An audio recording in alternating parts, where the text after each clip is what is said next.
Hello everyone, welcome to Veranda race. Today we are going to learn how to find square values without using your pen. 76 to 100, between these values we can use this trick. Here base is 100. 93, so 93 is how much less than 100? That is 7.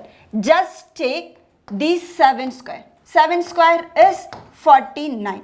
Next you have to do is subtract 7 from 93. 93 minus 7 is 84. So 8499 is our answer. Next one is 79 square. 79 is how much less than 100? That is minus 21. 21 square is 441, but we will take 41 only. 4 will carry forward. Next 79 minus 21 is 58.